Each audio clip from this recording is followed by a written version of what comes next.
a chance. I'm saying that with when you're saying, hey, we are holding ourselves in, that's why we can't do what they can do. No, what I said is that we cannot bring in the same financial.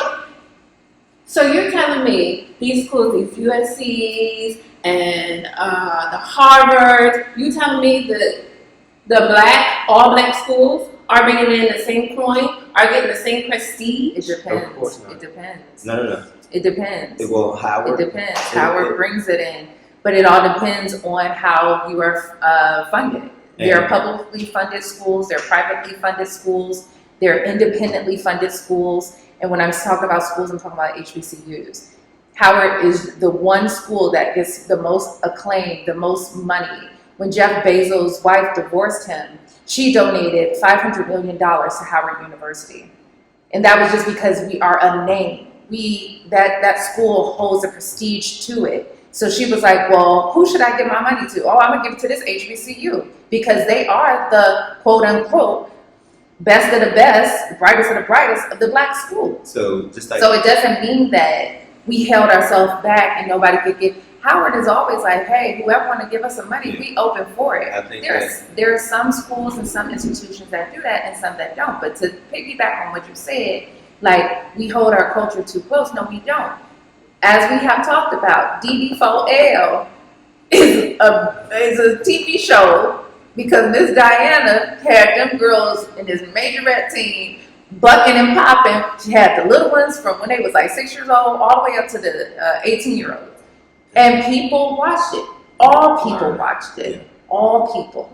So then she made money, and that money is then now able to help the community that she's in. Correct. So that they can have the funding that is necessary to get to next. And I believe she was even featured on like a couple of Brian Murphy shows. But what if she had said they came and I'm sure there was like white producers coming to the door and she said, you know what, I don't want to be doing this and bucking and jiving on this, and I want to make sure we keep the best image of ourselves, and so we're gonna go and we're gonna just close ourselves off, and we're not gonna allow white people. Who's saying we're closing ourselves off? That's how you're presenting what I'm saying. Yes, it is. We're saying that hold our culture to our culture. So, we're saying we don't need participants to be non-black. That's what I'm saying. You don't need it, but you also don't need to exclude people either. You can't get mad if they don't let you participate in their stuff. You can't get mad if they don't let you participate in their stuff. They've done it for years, sweetie. Exactly. No. So then this is a derivative of how we had to find our own way because they wouldn't let us into their ballet schools and they wouldn't let us into their things that they're doing. Exactly. So what do? We formed our own shit so we can do our shit. And that's what we're arguing about. We're like, how dare you now take what we had to build because we weren't allowed to have quote unquote the seat at your table. And now y'all coming in and trying to water it down. No, we like this. We just take it with us. Yeah, but that goes back to what you said about music. Let's talk about jazz. Let's talk about rock and roll. Let's talk about pop. All pop music was started about black people. Rock and roll was started about black people. Jazz started about black people who then took it and was like, it's now ours. Okay, and I also want to say that sometimes that was just for us to create a space where black women and black people could feel heard, could feel needed and wanted.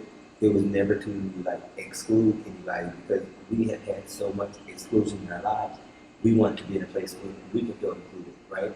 And so it's not saying that a white person couldn't come in. It's not saying that, but it's just like, okay, we're trying to be in an environment where culturally we can feel great, we can feel welcome, we can feel like kings because when you were mentioning earlier how, we've been excluded from, we never had a seat at the table. Okay, that's true. So now we have a seat at this table and we decided, hey, we want our table to look like this, we want to have our soul food like this right here. And so since we couldn't sit at Master's table, we're going to have our own table. Right. So then Master has one little girl who's like, Daddy, I want that food.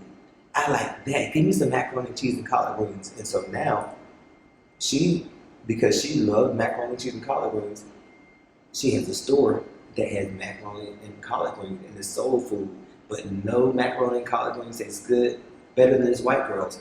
Even though this black person has her little store right around the corner, selling just a little bit cheaper, but because this person has learned from that and has taken that small part of culture, now the entire world thinks that this, I have the means behind myself, I have this, I have the prestige, and I'm white, look what I'm doing. And what I'm saying, like, let me not say white, because it's not a white thing, you know what I'm saying? But It's whoever's privileged. Right, and so it's because I have that privilege, and now I have that means to be behind myself, and I'm just going to take it, and yeah, it's just something I do. No good. That's what I mean, and I'm a person who my spouse is of a different color. I grew up around a lot of different races because I really have felt like my own race was more critical to me than any other race. I felt that not every white person, but I felt like other races had been maybe less critical of me, which made me want to speak more properly. You know what I'm saying? I felt like what I've learned is that, okay, you gotta be white. You gotta be just me. You know what I'm saying? And so it's like, okay, I'm like trying to speak properly. I'm trying not to do some of the black things that maybe I had loved, but I'm like thinking, okay, I don't see them doing it. So why am I gonna be that way?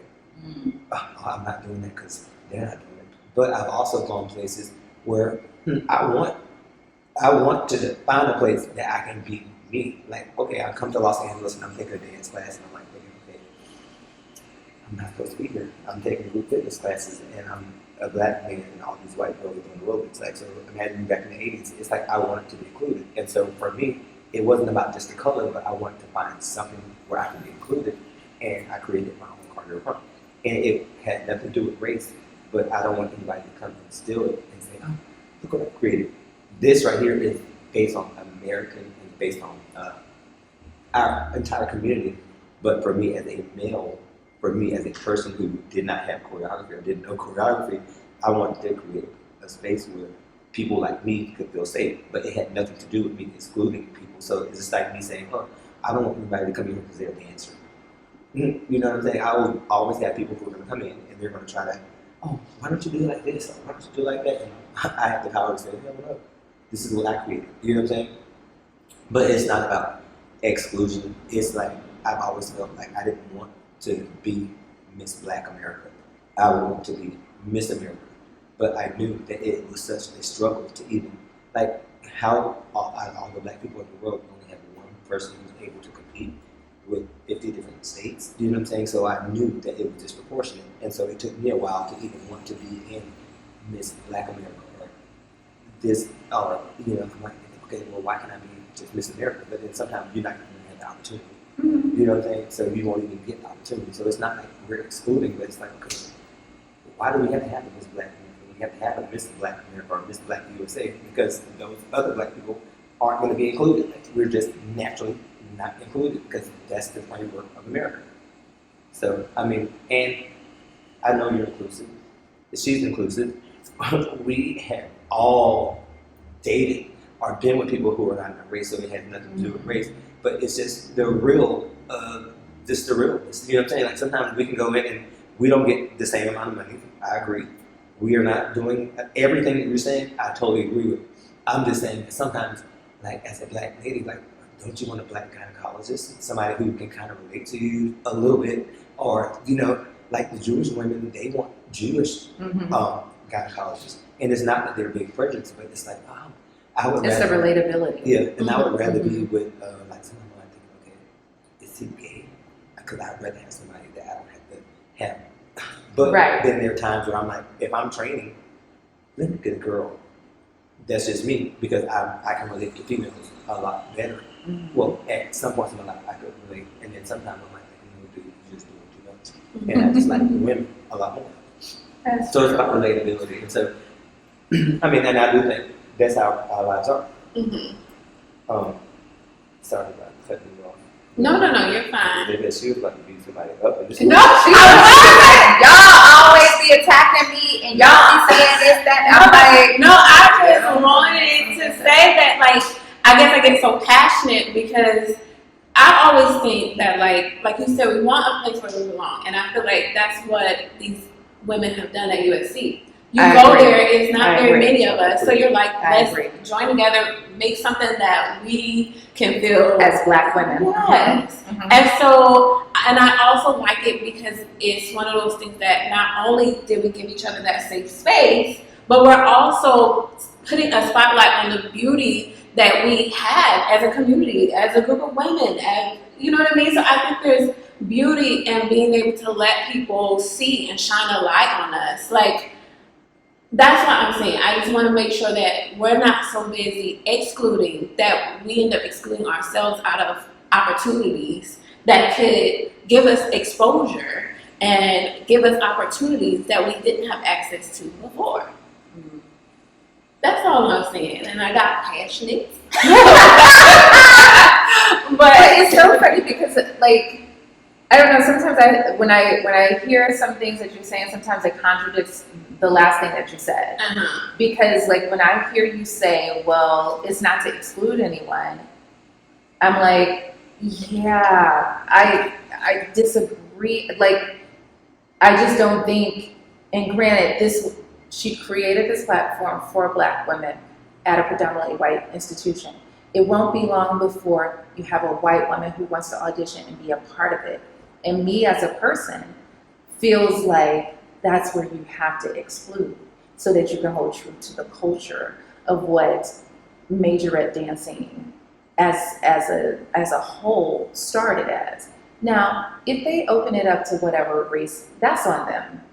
I just feel like for me, that's where I'm like, I believe in exclusion in that realm because of the rich culture and history behind What do you major feel dancing. about NAACP? But I feel like the core, NAACP. I would like to respond and then I can That's respond. fine. I feel like the core of the culture will still be there. Like, even though you allow this, Caucasian person to enter, I feel like the dance moves, the choreography, if you can't keep up with the way, like, our, the movements and what we give, if you can't understand where it comes from, if you're not really gonna learn about our history, then yeah, I feel like, okay, what are you doing here? What course do you recommend them take? No, I think, well, No, I really want to know. if a dancer is a dancer, she's gonna learn, she's gonna do her research, because Yeah. she has to figure it out. Yeah. Okay. But I just didn't. I just didn't agree with the, not having the Caucasian person come and join, just because her hair may not be able to get into some of the styles. I don't say you can't join because of that. I'm saying that, okay, so if that person joins, it does change the dynamic a little bit, okay? Mhm. It's just like, hold on, if I have a class and I'm about to play ratchet music, and everybody can understand that, okay, Jeffrey's gonna play pussy, dick, cunt, all this, right? Okay. And then you bring a 15-year-old young lady to my class.